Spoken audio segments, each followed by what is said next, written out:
এই কুমিল্লার আশেপাশে সব হচ্ছে আমার নানা আর দাদা, কারণ আমার দাদার বাড়ি পরমতলাতে, তো আমার জন্ম হয়েছে আবার ঢাকায় ড্যামরাতে, আমার স্থায়ী অস্থায়ী হয়ে গেছে আবার ঢাকাতেই। তো কুমিল্লারে ধরতেও পারি না, ছাড়তেও পারি না। দাদার বাড়ি, নানার বাড়ি, সব নানাদের জায়গা, একটা প্রাণের জায়গা। কুমিল্লার মানুষ খুবই ধর্মপ্রাণ, ধর্মভীরু। আল্লাহ তুমি কবুল করো। আমরা এখানে যেমনি একত্রিত হয়ে বসতে পেরেছি, জান্নাতেও যেন একসাথে এমনি থাকতে পারি। আল্লাহ তুমি তৌফিক দাও। আসেন আমরা আল্লাহর নামের 3টা তাকবীর দেব। রাব্বাকা ফাকাব্বির, glorify the name of your lord. তোমার রবের নামের বড়ত্বের ঘোষণা দাও। ভাগাভাগি করে দেব, কি বলেন?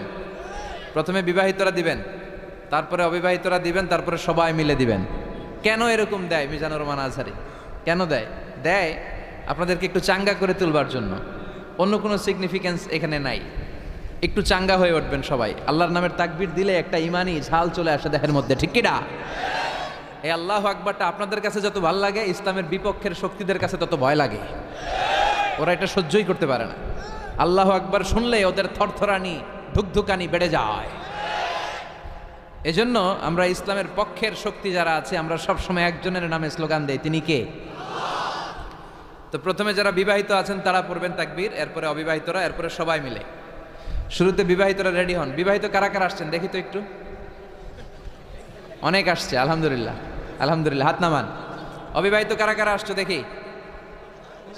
এই যে 2 হাত করে তুলতেছে, এরা সবসময় সংখ্যা বাড়াতে চায় আর 2 হাত করে তোলে। দেখা যাবে দেবিদ্দারের বিবাহিতদের পারফরমেন্স ভালো হয় না অবিবাহিতদের। শুরুতে বিবাহিত ভাইরা রেডি হন। আমি পড়বো লিল্লাহে তাকবীর, আপনারা পড়বেন আল্লাহু আকবার। শুরুতে বিবাহিতরা রেডি, তাকবীর পড়েন। বিবাহিতরা পড়েন লিল্লাহে তাকবীর। মাশাআল্লাহ তাবারাকাল্লাহ। এবার অবিবাহিতদের পালা। অবিবাহিতরা কাশি দিয়ে গলা ঠিক করে নিতেছে। অবিবাহিতরা রেডি? দেখি তোমাদের পারফরমেন্স কেমন হয়। পড়ো লিল্লাহে তাকবীর।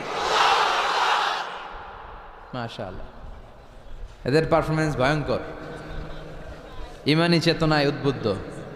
আল্লাহ এই প্রাণ ঢালা উচ্ছ্বাসগুলোকে তুমি ইসলামের খাতিরে কবুল করে নাও। এবার আমরা সবাই মিলে 3 তাকবীর। কয় তাকবীর? এক একটা তাকবীরে যাতে এই প্যান্ডেল কেঁপে ওঠে। পারা যাবে মুসলমান? পড়েন লিল্লাহে তাকবীর, লিল্লাহে তাকবীর, লিল্লাহে তাকবীর। আল্লাহ তুমি কবুল করো। আসেন আমরা সরাসরি মহাবিশ্বয় মহাগ্রন্থ আল কোরআন আল কারীম থেকে কথা শুনি। আমি আপনাদের খেদমতে আমার খুতবার শুরুতে সূরাতু আল মুলকের একটি আয়াত তেলাওয়াত করেছি। এই আয়াতের আলোকে এই সূরাটিতে আল্লাহ তাআলা আমাদেরকে কি শিখাতে চাইলেন, জানাতে চাইলেন, কি মেসেজ দিতে চাইলেন, এগুলো আমরা নেয়ার চেষ্টা করব এবং নিয়ে আমরা যেন খেয়াল রাখতে পারি মাহফিলগুলো যেন শুধু শো ডাউন আর শো অফ না হয়। যেটাই শুনি কোরআনের যেখান থেকেই শুনেন বরকত আছে না নাই? যখন কোরআন শুনবেন রহমতের বাড়িধারা নাজিল করবে কে? একটা অক্ষর তেলাওয়াত করলে 10টা নেকি দিবে কে? একটা আয়াত তেলাওয়াত করলে জান্নাতের বিল্ডিং 1 তলা লম্বা বানায় দিবে কে? ইকরা ওয়ারতাকি ওয়ারাতিল কামা কুনতা তুরাতিলু ফিদ দুনিয়া ফাইন্না মানজিলাতাকা ফি আখিরি আয়াতিন তাকরাউহা। একটা আয়াত পড়ো আর জান্নাতের বিল্ডিং 1 তলা করে লম্বা করো। বড় বিল্ডিং হচ্ছে বুর্জ আল খলিফা। এটার কত লম্বা? খুব সম্ভবত 163 তলা লম্বা। আর দুনিয়াতে যারা কোরআন পড়ে আপনারা জান্নাতে হাজির হবেন, আপনাদের বিল্ডিংগুলো হবে কয়েক কোটি তলা লম্বা। যত আয়াত পড়ছেন তত আয়াত লম্বা।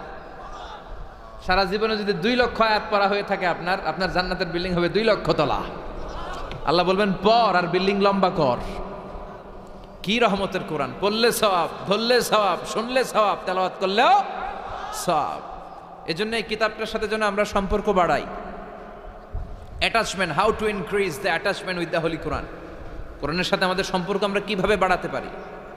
প্রতিদিন তেলাওয়াত করতে হবে, আবৃত্তি করা জানতে হবে সহি শুদ্ধভাবে। মুসলমানদের অবস্থা এমন হয়েছে, বিশ্বের সবচাইতে নন্দিত এই কিতাবটা একটু তেলাওয়াত করবার সময়টুকু আমাদের হয় না। ব্যস্ত, we are leading very super busy life. খুব ব্যস্ত আমরা, কোরআন পড়ার সময় নাই। প্রতিদিন যেন একটু তেলাওয়াত করি। রাজি আছেন তো দেবিদ্দারের ভাইয়েরা? প্রতিদিন একটু একটু তেলাওয়াত করা যাবে?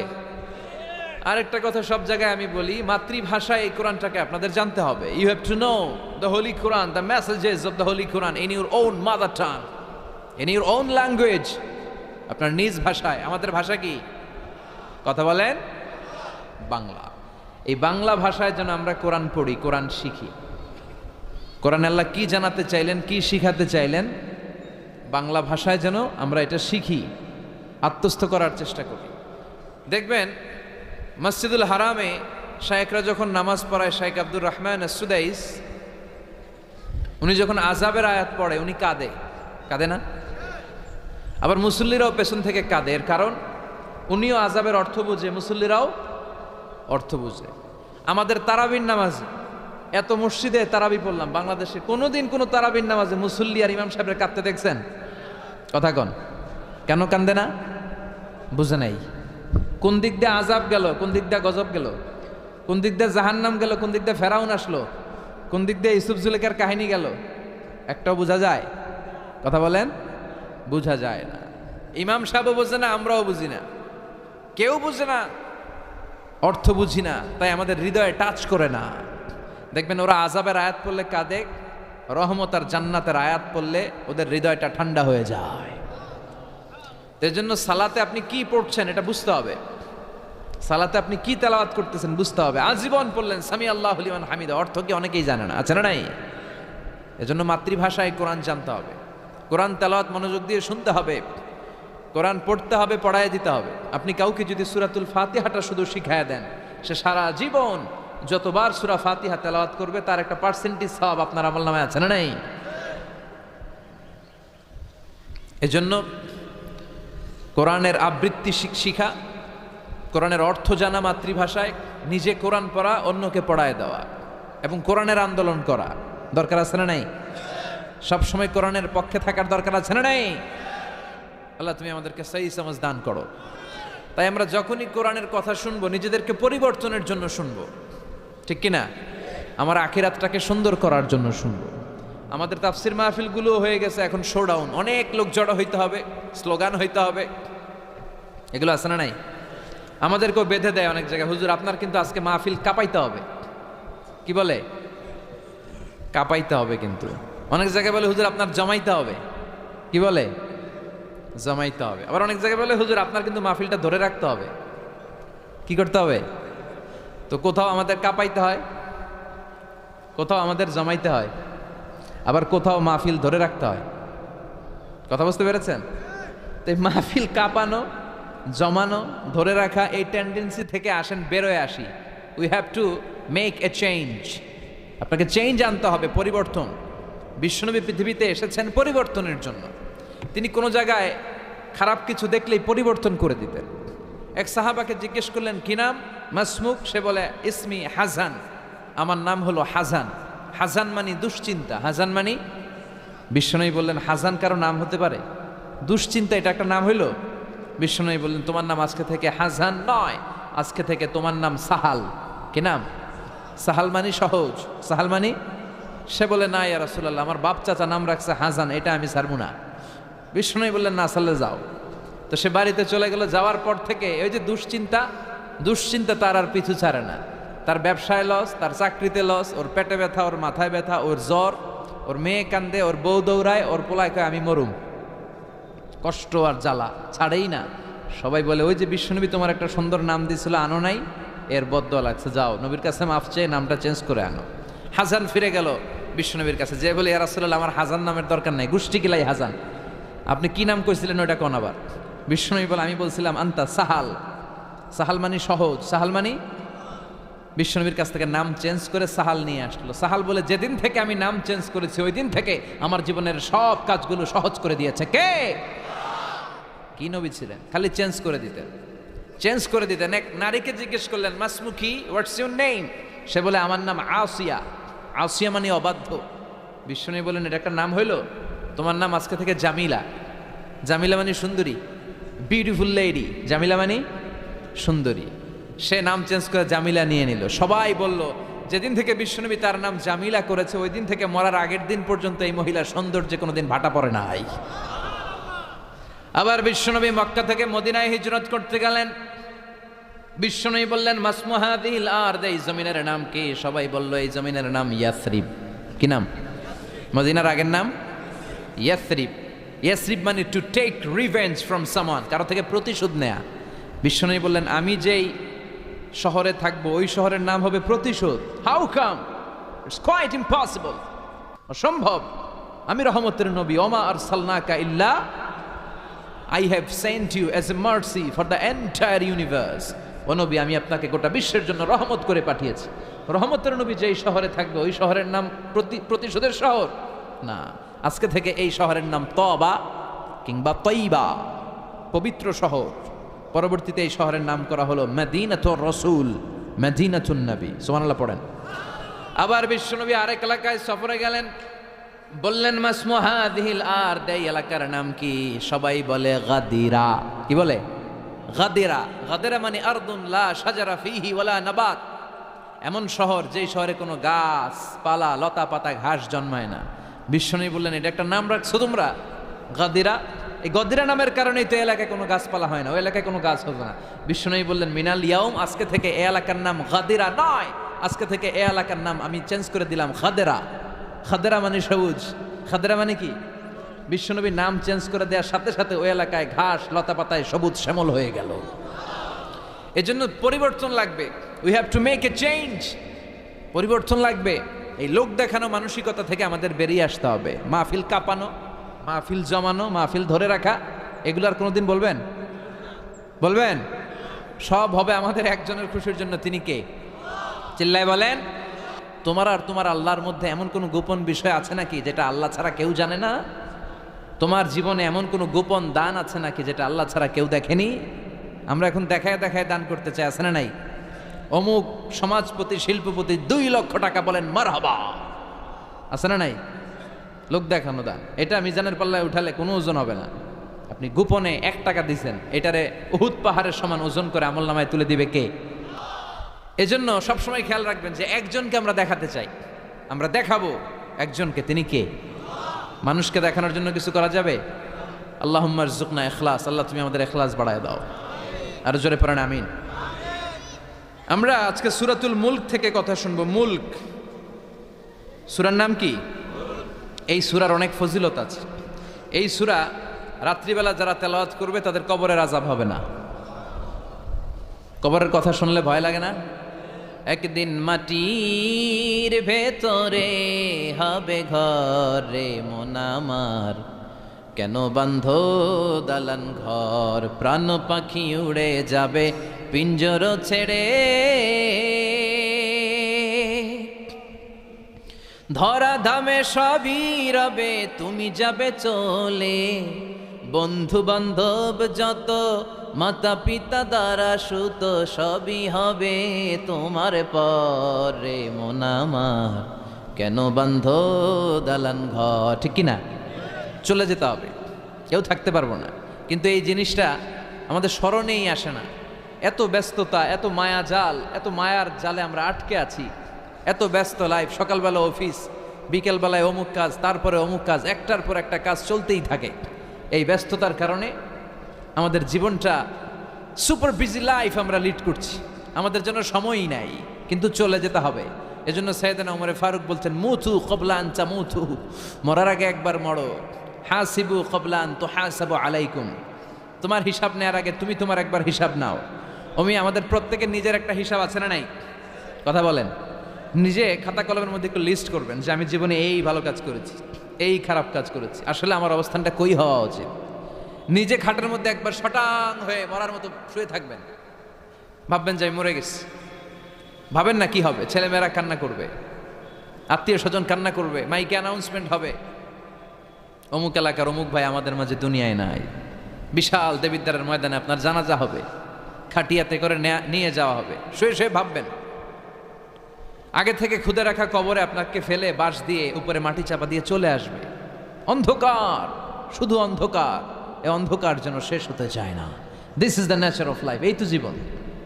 কথা বলেন ঠিক কিনা? তো এগুলো ভাবার দরকার আছে না নাই? বিশ্বনবী বললেন এই সূরাটা এমন সূরা মানিআতুন মিন আযাবিল কবর। এই সূরা মুলক যারা তেলাওয়াত করবে তাদের কবরে কোনো আযাব হবে। আজকে থেকে সূরাতুল মুলকের তেলাওয়াত করা যাবে? পারা যাবে? পারা যাবে? আসেন না নিজেদেরকে একটু পরিবর্তন করি, আসেন না নিজেদের আমলের ঝুলিতে আরো কিছু বাড়াই, নিজেদের আমলগুলোকে সুন্দর করি, নিজেদেরকে আর একটু পরিচ্ছন্ন করি। প্রতিদিন রাতে সূরাতুল মুলক তেলাওয়াত করবেন ইনশাল্লাহ, কইতে পারলেন না? 2 নম্বর ফজিলত শাফাআত লি সাহিবিহা, এই সূরা যারা তেলাওয়াত করবে এই সূরা তেলাওয়াতকারীর জন্য আল্লাহর কাছে সুপারিশ করবে। 3 নম্বর ফজিলত খাসামাত আন সাহিবিহা, এই সূরাটা কিয়ামতের দিন এই সূরার তেলাওয়াতকারীর পক্ষে আল্লাহর সাথে তর্ক করবে, ডিবেট করবে। কতক্ষণ? হাত্তা আদখালাহুল্লাহুল জান্নাহ, যতক্ষণ না আল্লাহ তাআলা এই লোকটাকে জান্নাতি বলে ঘোষণা না দেয়। আল্লাহ যতক্ষণ অ্যানাউন্স করবে he is from paradise, he will enter the paradise, আমার এই বান্দা জান্নাতে ঢুকবে, এই সার্টিফিকেট দেওয়ার আগ পর্যন্ত এই সূরা সামনে দাঁড়ায় আল্লাহর সাথে তর্ক করতেই থাকবে। আবার বিশ্বনবী বলেন, মান ক্বারা বিহা ফি লাইলাতিন ফাকাদ আকসারা ওয়া আতাবা, রাত্রিবেলায় যেই ব্যক্তি এই সূরাটা তেলাওয়াত করবে তার রাত্রিটারে বরকতময় করে দিবে কে? এজন্য বিশ্বনবী বলতেন, আমি চাই আমার প্রতিটা উম্মতের হৃদয়ে এই সূরাটা গাথা থাক।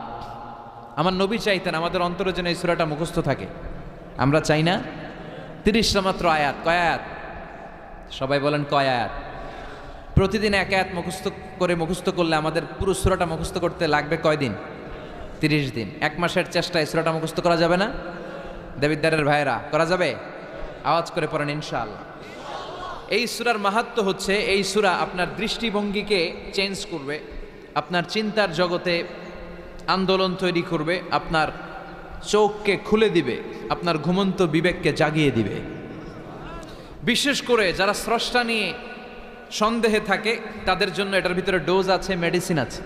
ইয়াং ছেলে পেলে অনেকে আমাদের প্রশ্ন করে, হুজুর আল্লাহরে নিয়ে অনেক প্রশ্ন জাগে, স্রষ্টার অস্তিত্ব নিয়ে, আখেরাত নিয়ে, কবরের জীবন নিয়ে আমাদের প্রশ্নের অভাব নাই, কারণ নাস্তিক্যবাদের ছড়াছড়ি আশেপাশে আছে না নাই?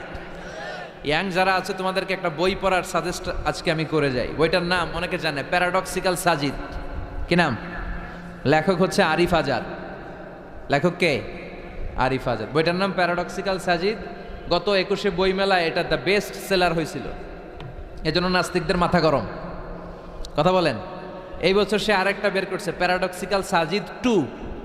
এটা গতকাল থেকে বইমেলায় পাওয়া যাচ্ছে, 21শে বইমেলায়। এই প্যারাডক্সিক্যাল সাজিদ 1, প্যারাডক্সিক্যাল সাজিদ 2 প্রতিটা যুবকের সাথে সাথে রাখার দরকার, ঠিক কিনা? It's an eye opener for you. এই সূরাটা আপনাদের জন্য আই ওপেনার, চোখ খুলে দিবে। একটু চিন্তা করলেই বুঝবেন যে নাস্তিকদের যুক্তিগুলো খুবই হালকা। ওরা স্রষ্টাকে মানতে চায় না, আল্লাহরে মানতে চায় না। এর কারণ ওরা বলে আনসিন ইজ নাথিং, যেটারে দেখি না ওইটা মানি না। নাজুবিল্লাহ পড়বেন না? কিন্তু ওরা ওদের জীবনে অনেক কিছু দেখে না, ওরা মানে না। কথা কন। আচ্ছা, আপনি আপনার জীবনে সরাসরি চোখ দিয়ে আমেরিকা দেখছেন? কথা কয় না। তা আমেরিকা যে আছে মানেন না? যারা এখনো হজে যান নাই, হজে যারা এখনো যান নাই, কাবা ঘর নিজ চোখে সরাসরি দেখছেন? টিভিতে না, টিভিতে তো সবাই দেখছে। সরাসরি কাবা ঘর দেখছেন? তো আপনি যে দেখেন নাই, আপনি সৌদি আরব যে আছে, কাবা ঘর যে আছে মানেন না? নাস্তিকরা বাতাস খালি চোখে দেখে না, দেখে, কিন্তু নাস্তিকরা বাতাস মানে না। Why do you believe on that? বাতাস মানুষ কেন? তোর দাদা, তোর বাবা কোনোদিন বাতাস দেখছে? তুই তোর চোখ দিয়ে কোনোদিন বাতাস দেখেছিস? Do you see the air in the atmosphere? উত্তরে বলবেন no. So why do you believe on that? বাতাস বিশ্বাস করো কেন? Do you see the migraine pain when someone feel in his head? কেউ যখন মাথা ব্যথা অনুভব করে, বলে যে আমার মাথাটায় প্রচন্ড ব্যথা। ওর যে মাথা ব্যথা দেখা যায়? কথা বলেন। ভাইজানের মাথা ব্যথা প্রচন্ড দেখা যাচ্ছে? মাথা ব্যথা থাকলেও মাথার অবস্থা যা, না থাকলেও এটা দেখা যায় না। So why do you believe on that? মাথা ব্যথা দেখা যায় না তো বিশ্বাস করস কেন? এগুলো কপাল পড়া, এগুলো হচ্ছে নাম্বার 1 হাদারা মুল্লুক্কা পাঠা।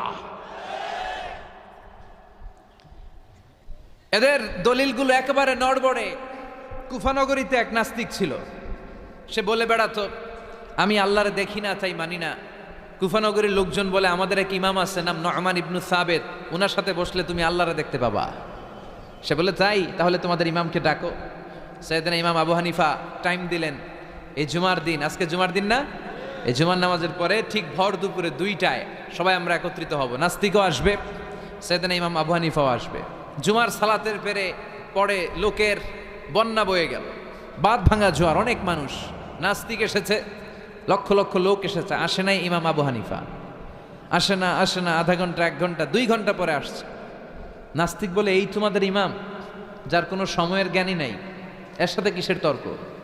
সাইয়েদানা ইমাম আবু হানিফা বলে ইনদি উযর, আমার ওজর আছে। কি ওজর? সাইয়েদানা ইমাম আবু হানিফা বলেন, আমি ঘর থেকে বের হয়ে আসার পথে একটা নদী পার হয়ে আসতে হয়। আজকে এসে দেখি নদীর মধ্যে কোনো মানুষ টানুষ নাই, নৌকা নাই, মাঝি নাই, কিচ্ছু নাই। তো হঠাৎ দেখলাম পাশে বিশাল বড় একটা গাছ। এই গাছটা এমনি এমনি দুই ভাগ হয়ে গেল। হঠাৎ গাছ থেকে এমনি এমনি লম্বা তক্তা হয়ে গেল, এমনি এমনি তক্তাগুলো জোড়া লেগে নৌকা হয়ে গেল। আর নৌকা আমার সামনে আসলো, মাঝি ছাড়া, লগি বৈঠা ছাড়া। আমি নৌকায় যেয়ে বসলাম, নৌকাটা আমার নিয়ে টান দিয়ে সাঁ করে ওপার নিয়ে গেল। তো এই যে এই কাজগুলো আর প্রসেসিংগুলো হতে আমার 2 ঘন্টা সময় লেগেছে। নাস্তিক কয় তখন ইমাম গাঞ্জা খাইছে, মাথার তার ছিঁড়া গেছে, নাহলে কোনো সুস্থ মানুষ এ কথা বলতে পারে? এমনি এমনি নাকি গাছ ভেঙে তক্তা হয়, এমনি এমনি নাকি তক্তা লেগে নৌকা হয়, এমনি এমনি নাকি মাঝি ছাড়া নৌকা চলে।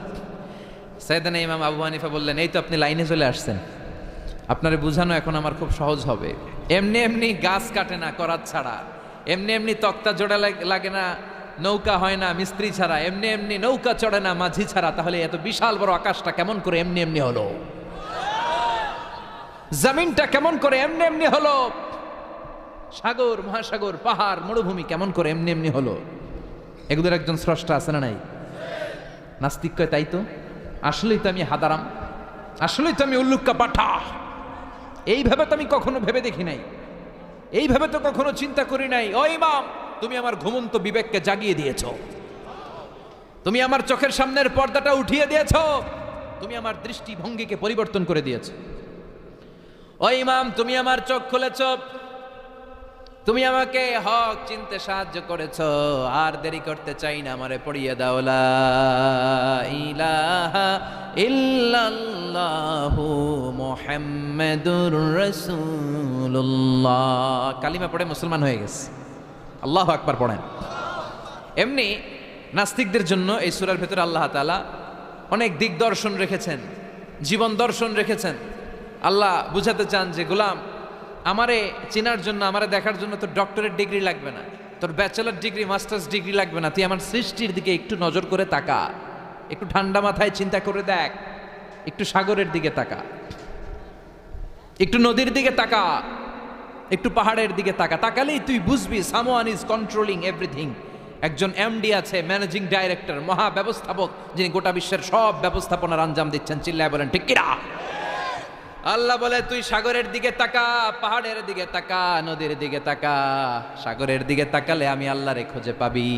ঝর্ণার দিকে তাকা, ঝর্ণার মধ্যে আল্লাহর নিদর্শন আছে না নাই? ঝর্ণা ঝর্ণা ঝর্ণা রে, বলনা বলনা বলনা রে, কার বিরহে পাগল পাড়া তুই, কার মিলনে ফুল ফসলে ভরা রে তোর দুকুল ভুই, কার মিলনে ফুল ফসলে ভরা রে তোর দুকুল ভুই। ঝর্ণা ঝর্ণা ঝর্ণা রে, বলনা বলনা বলনা রে, কার বিরহে পাগল পাড়া তুই। সুবহানাল্লাহ পড়েন। ঝর্ণা দেখছেন কোনোদিন? হড়ে হড়ে দেখছেন? সিলেটে মাধবকুণ্ড জলপ্রপাত, আর কোথায়? সীতাকুণ্ড, আর কোথায়? রাঙ্গামাটি, আর শ্রীমঙ্গল। ঝর্ণা আছে না? এই ঝর্ণার দিকে তাকাবেন, ঝর্ণার ঝরঝর শব্দের আওয়াজগুলো বুঝার চেষ্টা করবেন, দেখবেন ঝর্ণা আপনাকে বলে দিবে যে আমার স্রষ্টা কে। আল্লাহর সৃষ্টির দিকে তাকালে আল্লাহরে পাওয়ার সুযোগ আছে না নাই? এই তথ্যগুলো, এই উপাত্তগুলো, এই মেসেজ আর ইনফরমেশনগুলো আল্লাহ তাআলা এই সূরার ভেতরে ভরে দিয়েছে। শুনতে রাজি আছেন? আওয়াজ করে বলেন তো সূরার নাম। আরো জোরে সবাই বলেন কি নাম? মুলক। মুলক মানে কি? মুলক মানে রাজত্ব, মুলক মানে ক্ষমতা, মুলক মানে পাওয়ার, মুলক মানে কিংডম, মুলক মানে সভরেইনটি, মুলক মানে অথরিটি। অথরিটি কার?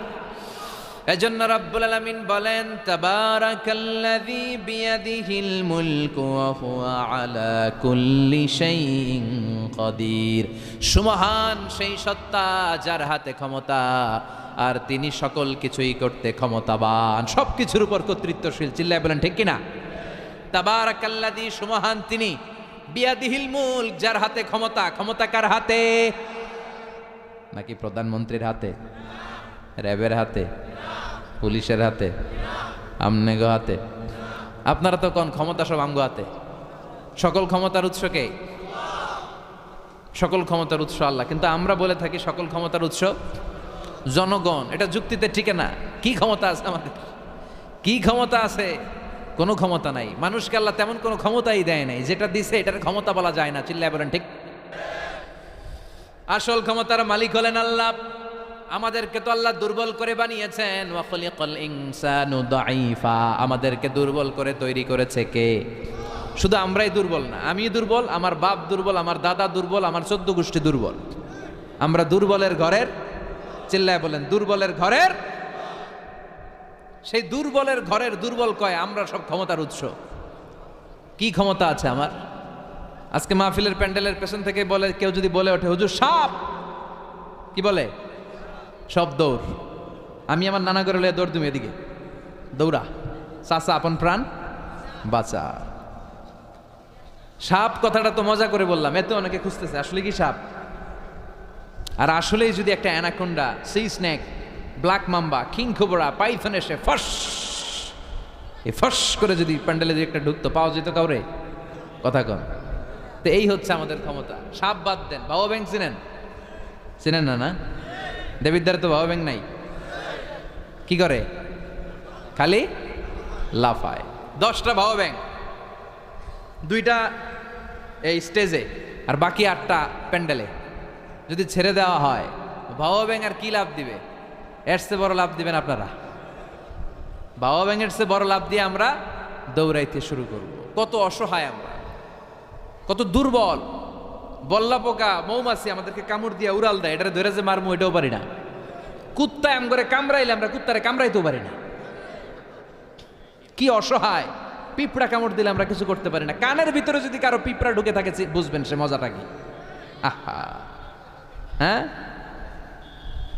বাঁচার কোনো সুযোগ নাই, কোনো ক্ষমতাই নাই। এরপরও আমরা বলি সব ক্ষমতার মালিক আমি।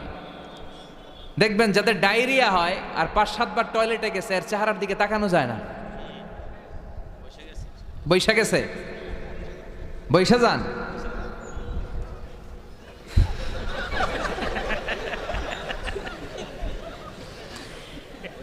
তো এই হইল আমাদের অবস্থা। 5-6 বার টয়লেটে গেলে আর ওর দইরা দাঁড় করানো যায় না। কাই মরে যাইম, আরে সবাই মাফ করে দেন, আই আর হাইতেন না, আমি পারবো না, আমার মাফ করে দেন। পারবি না কেন? তুই না ক্ষমতার উৎস। কথা কন। আসলে আমাদের কোনো ক্ষমতা নাই, আমরা দুর্বল। আসল ক্ষমতার মালিক একজন, চিল্লায় বলতে হবে তিনি কে।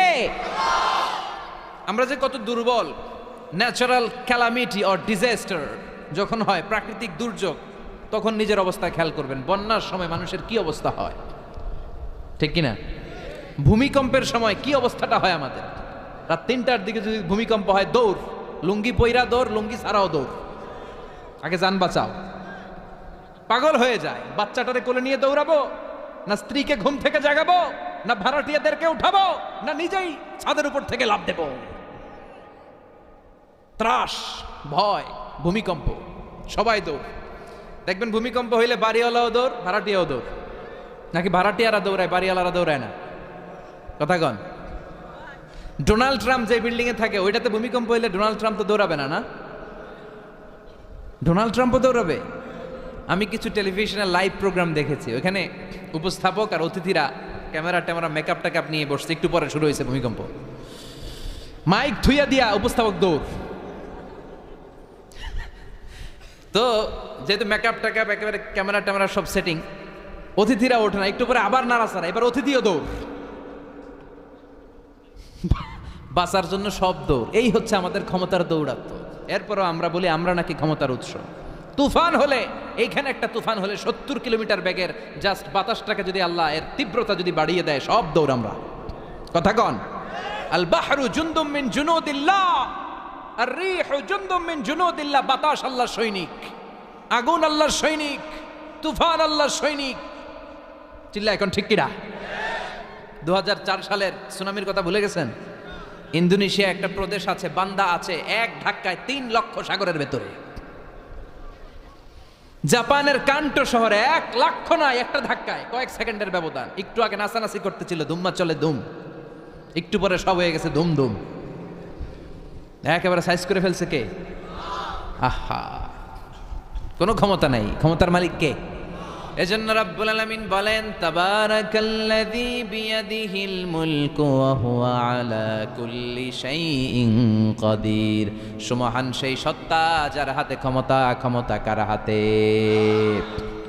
কক্সবাজারে দেখবেন একটা দ্বীপ আছে, একমাত্র দ্বীপ যেটাতে পাহাড় আছে, নাম মহেশখালী। ওইখানে বৌদ্ধদের স্বর্ণ মন্দির আছে। ওখানে তুফান টুফান শুরু হইলে বৌদ্ধরাও জিকির করা শুরু করে দেয় আল্লাহর। সুবহানাল্লাহ কইবেন না? তুফানে পড়লে দেখবেন হিন্দু, বৌদ্ধ, আস্তিক, নাস্তিক সবাই জিকির করে একজনের, চিল্লায় বলেন তিনি কে? আমরা মাঝে মাঝে আমাদের প্রোগ্রাম স্কেডিউল এত টাইট থাকে, মাঝে মাঝে আমরা প্লেনে, হেলিকপ্টারে এক জেলা থেকে আরেক জেলায় যাই বাধ্য হয়ে। সিলেটে প্রোগ্রাম, কক্সবাজারে প্রোগ্রাম, ওই অমুক জায়গায় প্রোগ্রাম, তো ফ্লাইট ধরা লাগে। তো আমরা আভ্যন্তরীণ ফ্লাইটে চড়ে চড়ে আমরা যাই। তো আমরা যখন যাই ওখানে কিছু এয়ার হোস্টেস থাকে বিমানের ভেতরে, এদেরকে বলে বিমানবালা। খুব সুন্দরী স্মার্ট নারীদেরকে তারা রিক্রুট করে, নিয়োগ দেয়। এদের যদি 3-4টা সন্তান হয়ে যায় এদেরকে আবার চাকরিতে রাখে না। সৌন্দর্যটাই যাদের পুঁজি।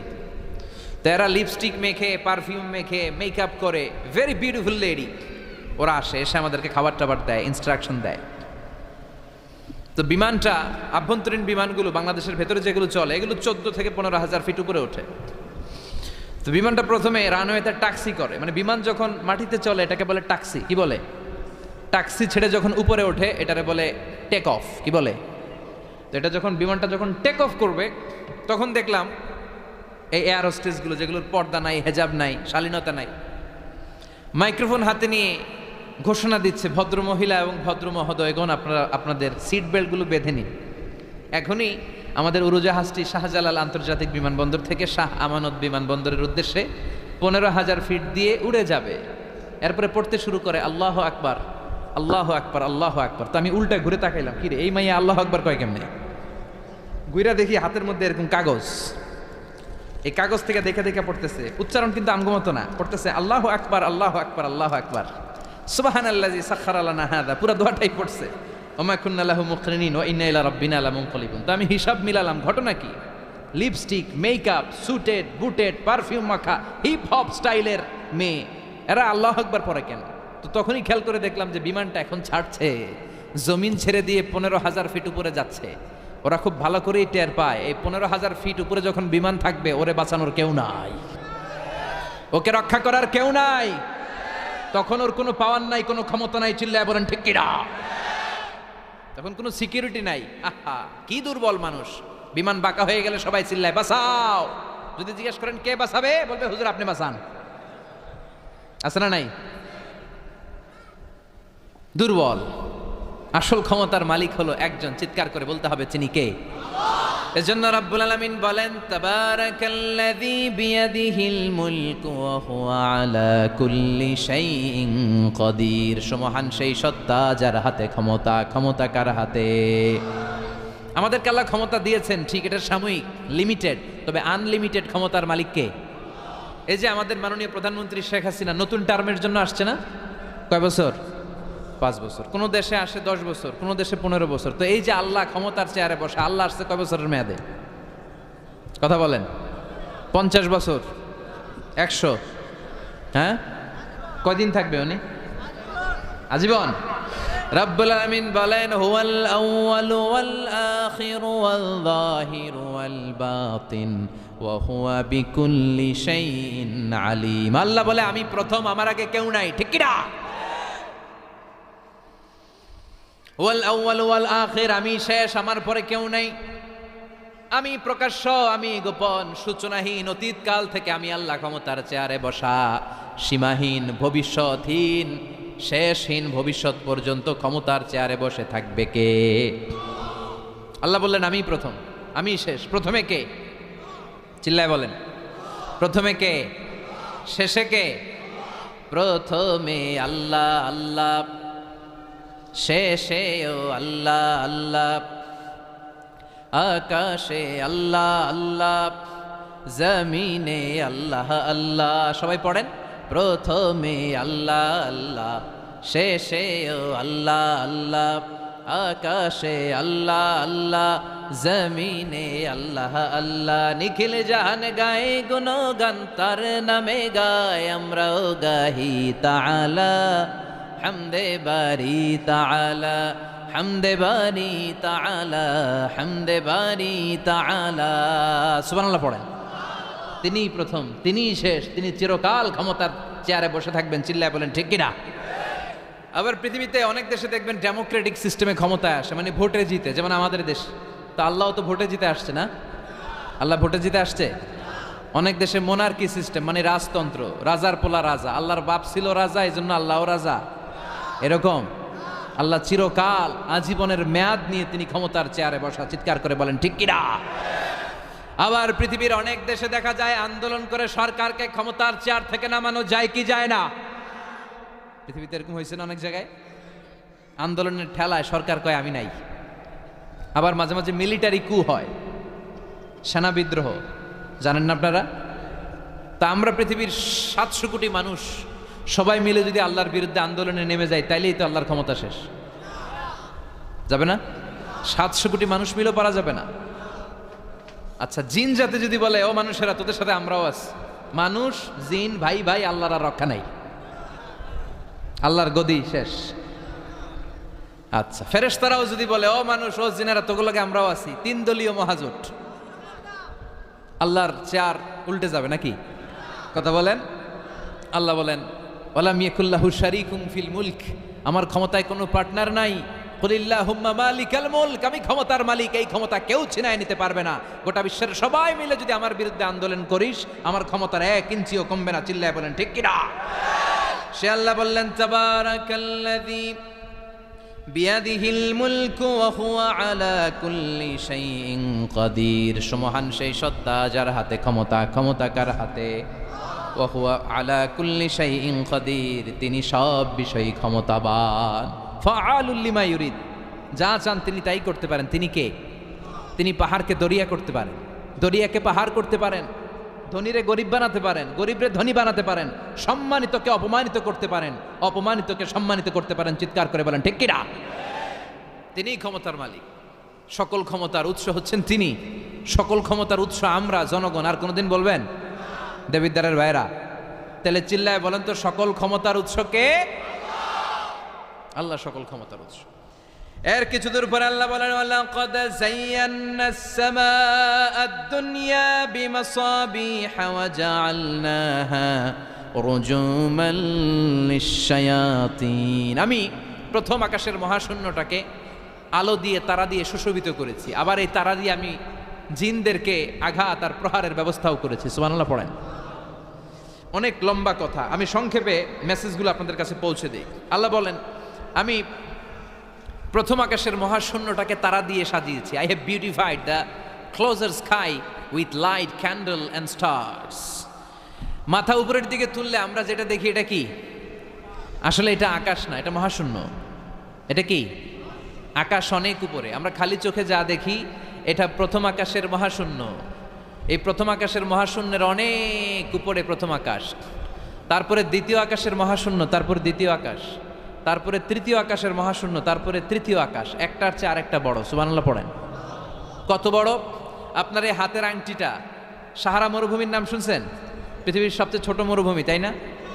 তাইলে বড়।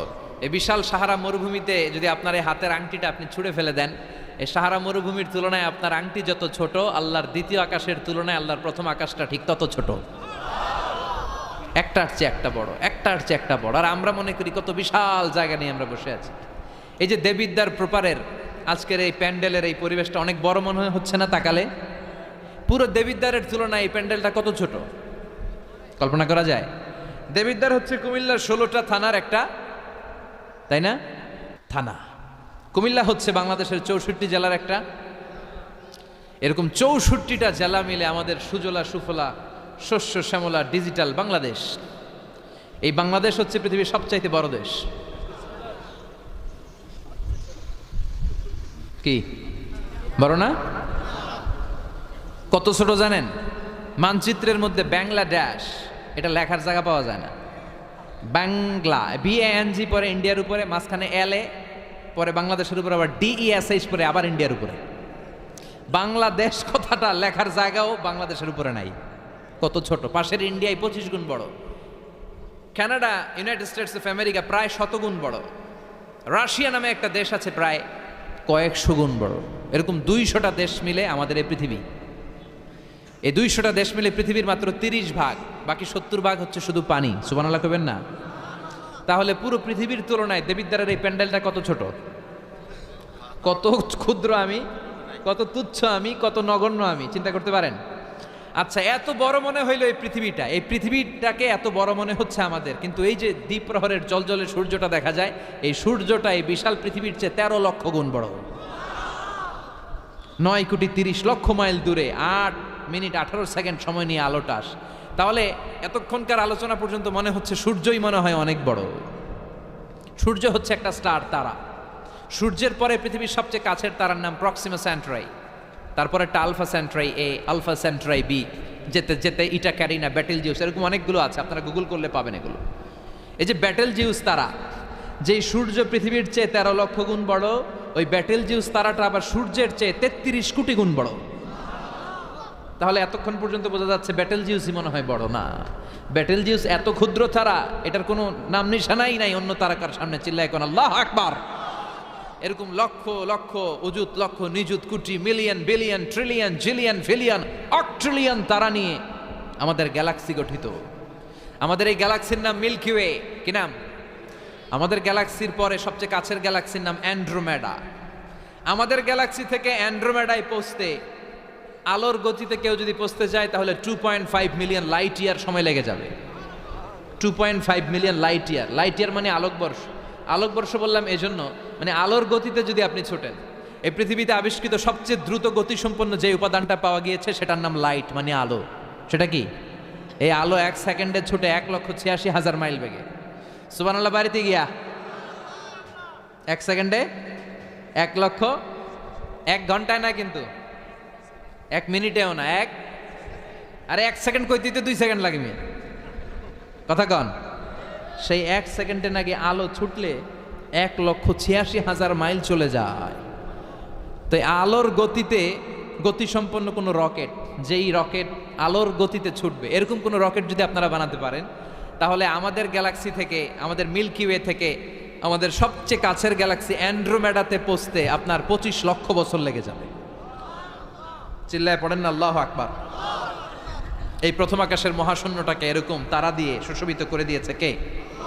রাতের বেলা তারার মেলা যদি আপনি তাকান অবাক হবেন। এখন তো তারার সৌন্দর্য দেখা যায় না লাইটিং ফাইটিং এর কারণে। আগে যখন গ্রামে আসতাম দেখতাম কি সুন্দর তারা, সুন্দর সুন্দর তারা আছে। সবচেয়ে উজ্জ্বল একটা তারা আছে, এটার নাম ধ্রুব তারা। কি তারা? ধ্রুব তারা। একটা আছে শুক তারা।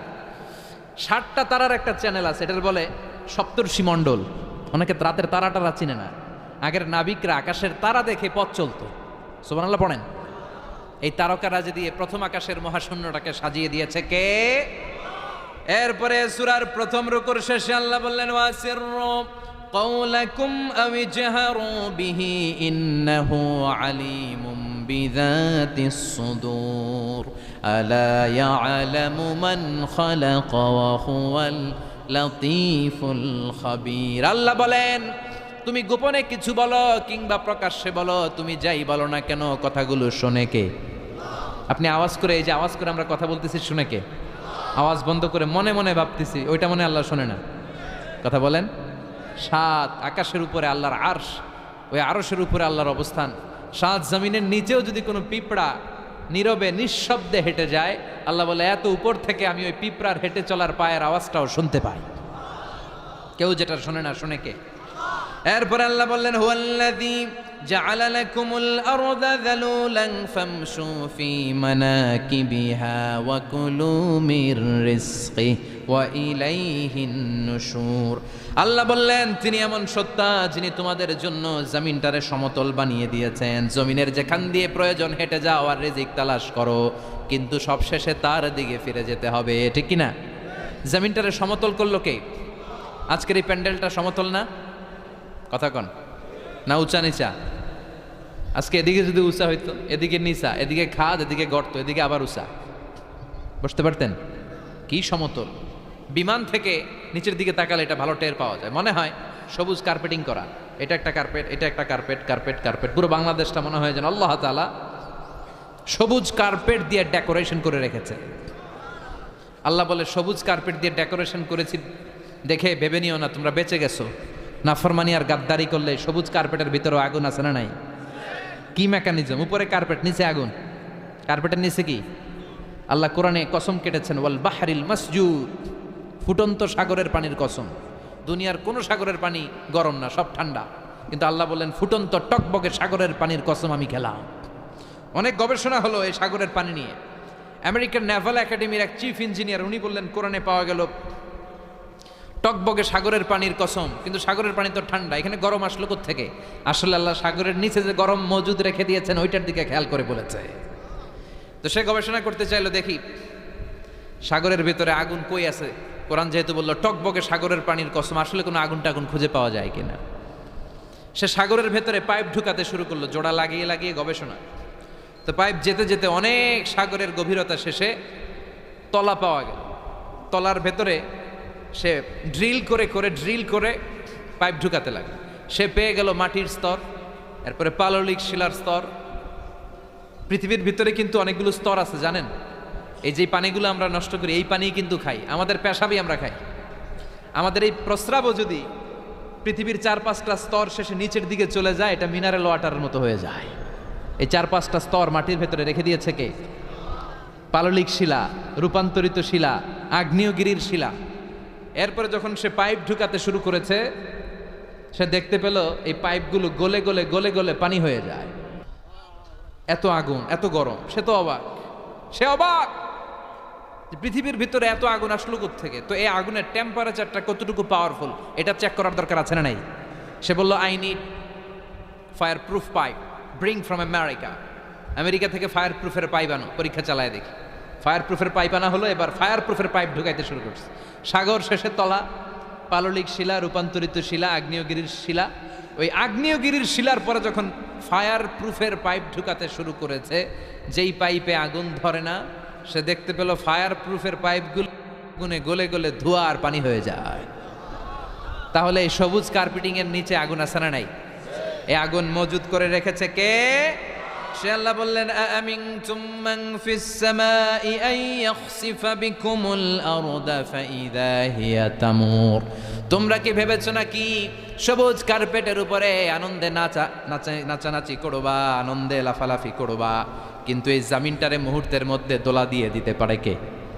খাসাফ মানে হচ্ছে ল্যান্ডস্লাইড, মুহূর্তে ভূমিটা কেঁপে যেতে পারে, পুরো পৃথিবীটা ফাইদা হিয়া তামুর কেঁপে উঠবে। ট্রেম্বলিং, ভাইব্রেশন শুরু হয়ে যাবে, পুরো পৃথিবীটার কাঁপাকাঁপির চোটে তোমরা এটার উপর দাঁড়িয়েও থাকতে পারবে না।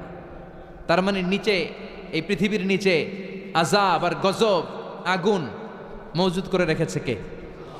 আবার আল্লাহ বলল, উপরের দিকে তাকাও, দেখবা মেঘমালায়, মেঘমালার উপরও আমি আল্লাহর আযাব আছে না নাই? আমিনতুম মান ফিস সামাই আন ইউরসিলা আলাইকুম হাসিবা ফাসাতা'লামুনা কাইফা নাযীর। আমি চাইলে উপর থেকে আইয়ুরসিলা আলাইকুম হাসিবা, হাসিবা মানে হচ্ছে পাথর বৃষ্টি, শিলাবৃষ্টি। দেবিদ্বারে তো কখনো শিলাবৃষ্টি হয় নাই না? কবে হয়েছে? এবছর হয়েছিল। শিলাবৃষ্টি হইলে দেখবেন যে ছাগল গরুর মাথায় পড়লে বড় বড় শিলা, ছাগল মরে যায়। মানুষের মাথায় পড়লে মানুষ মরে যায়, টিনের চাল ভেঙে যায়, বাড়িঘর ভেঙে সব শেষ। তো এরকম শিলাবৃষ্টি যদি হয় আমরা বাঁচবো? অ্যাসিড বৃষ্টি হলে, উল্কা বৃষ্টি হলে, আচ্ছা আলোচনা চলবে কটা বলুন? 4:30। উল্কা বৃষ্টি, পৃথিবীর সবচাইতে বড় সাইজের উল্কাটা পড়েছিল দক্ষিণ আফ্রিকার হোবা সিটিতে। ওটার ওজন ছিল 60 মেট্রিক টন। কয় মেট্রিক টন? কথা কন। আজকে এই প্যান্ডেলের উপরে যদি একটা পড়ে, দেবিদ্বার থানার উপরে যদি পড়ে, পুলিশ ফাঁড়ির উপরে যদি পড়ে, বঙ্গভবনের উপরে যদি পড়ে, ক্যান্টনমেন্টের উপরে যদি পড়ে, বাঁচাবে কে? Donald Trump. চিল্লায় বলেন, বাঁচাবে কে? তার মানে উপরেও আযাব, নিচেও আযাব, যে কোনো মুহূর্তে এই আযাব দিয়ে আমাদেরকে শেষ করে দিতে পারে কে? লূত আলাইহিস সালামের কওমের একটা বদ খাসলাত ছিল, হোমোসেক্সুয়ালিটি, সমকামিতা। আল্লাহ শাস্তি হিসেবে পুরো জমিনটারে উল্টিয়ে দিলেন। ফাজআলনা আলিয়াহা সাফিলাহা, আল্লাহ উল্টায়া ছেড়ে দিলেন, সব শেষ। ওইখানে এখন ডেড সি, আল বাহরুল মাইয়িত, মৃত সাগর, গজবের জায়গা। এই সাগরে কোনো কাঁকড়া নাই, চিংড়ি মাছ নাই, ব্যাং নাই, শ্যাওলা নাই, মাছ নাই, কিচ্ছু নাই। এরকম মুহূর্তের মধ্যে আযাব আর গজব দিয়ে আমাদেরকেও শেষ করে দিতে পারে কে?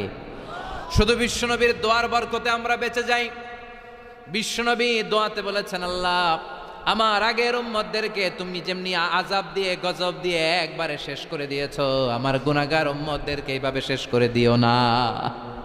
বিশ্বনবীর দোয়ার বরকতে আমরা বেঁচে যাই। এরপর আল্লাহ বললেন, নাস্তিকরা কি মুক্ত বিহঙ্গের দিকে তাকায় না?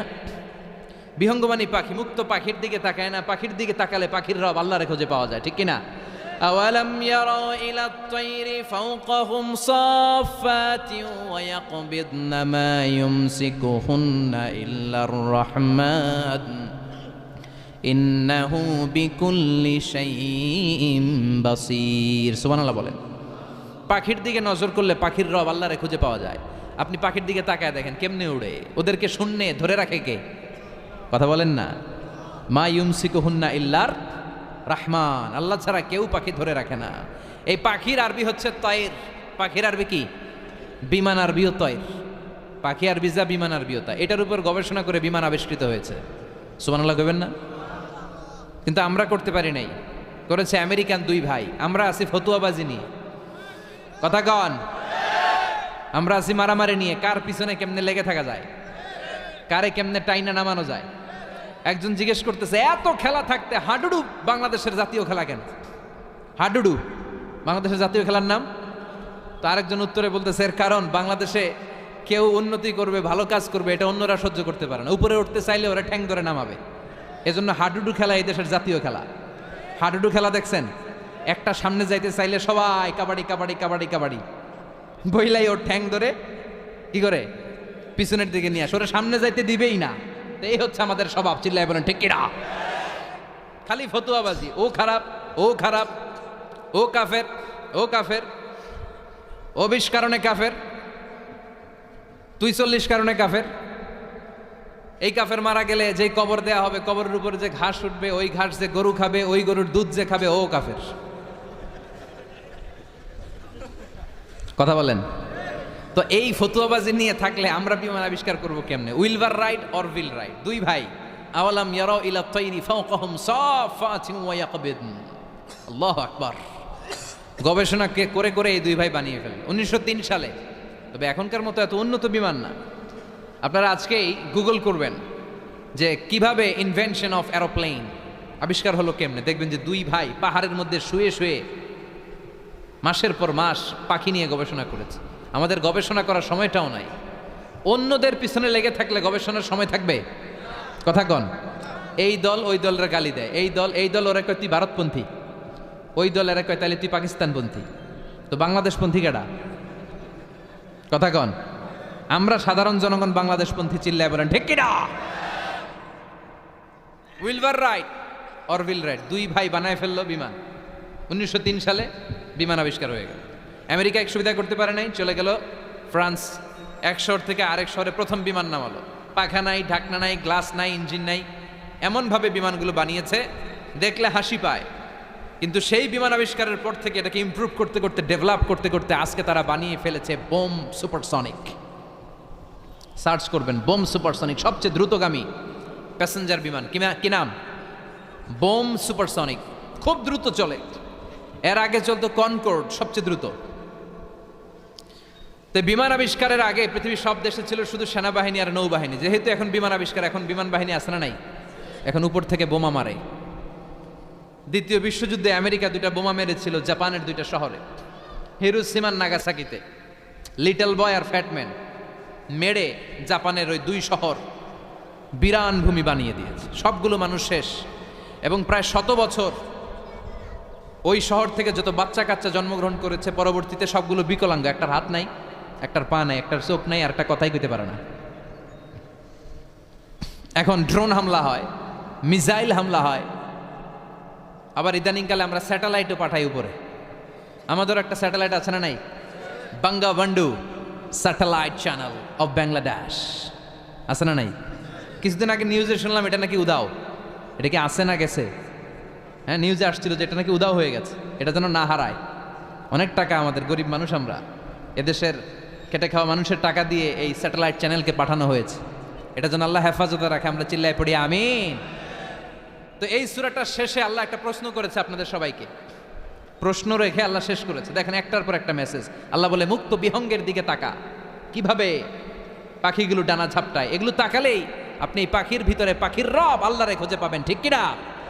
সব শেষে আল্লাহ বললেন, একটা প্রশ্ন দিয়ে আল্লাহ সূরাটা শেষ করলেন। আল্লাহ বললেন, কুল আরাআইতুম ইন আসবাহা মাউকুম গাওরান ফামান ইয়াতিকুম বিমাইম মাইন। বলো দেখি সবে, শুকাইয়া যদি যায় এই পৃথিবীর পানি, তাহলে হেথায় তটনির ধারা কে দিবে সবারে আনি। সুবহানাল্লাহ পড়েন। প্রশ্নটা রেখেছে কে? আল্লাহ বললেন, একদিন ঘুম থেকে উঠে দেখো টিউবওয়েলে পানি নাই, মোটর ছেড়েছ, ট্যাপ ঘুরাচ্ছ, পানি নাই, বাজারে মিনারেল ওয়াটার কিনতে গিয়েছো, পানি নাই। পানি দিবে কে? পানি সম্পদ মন্ত্রী, প্রধানমন্ত্রী, গোটা বিশ্বের সবাই মিলে এক ফোঁটা পানি বানাতে পারে? আবার আল্লাহ বললেন, সব জায়গায় যতটুকু পানির দরকার পানির ব্যবস্থা করে দিল কে?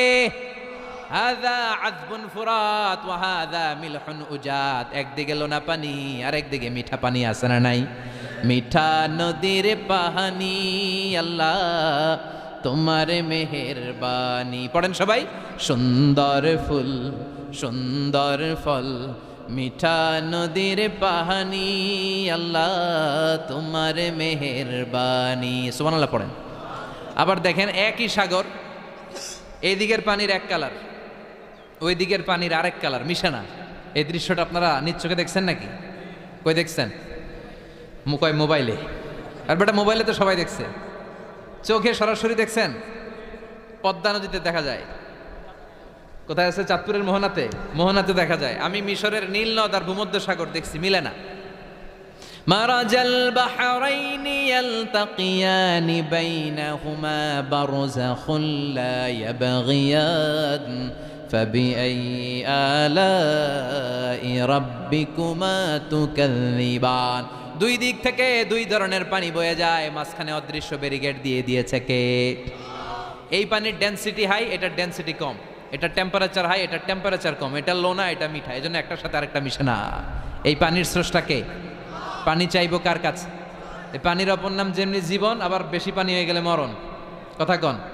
সাইয়েদনা নূহ আলাইহিস সালামের কওমকে বেশি পানি দিয়ে, মানে বন্যা দিয়ে শেষ করে দিয়েছে কে? এই জন্য নিচে আযাব, উপরে আযাব, চারিদিকে আযাব, চারিদিকে জুনদুম মিন জুনুদিল্লাহ, আল্লাহর সৈনিকেরা অপেক্ষা করছে। গাদ্দারি নাফরমানির মাত্রা যদি বেড়ে যায়, মুহূর্তেই সব ধূলিসাৎ করে দিতে পারে কে? এজন্য ক্ষমতার মালিক আমরা, জীবনে বলা যাবে? চিল্লায় বলেন তো, ক্ষমতার মালিক কে? চাইতে হবে কার কাছে? বাঁচানোর মালিক কে? হেফাজত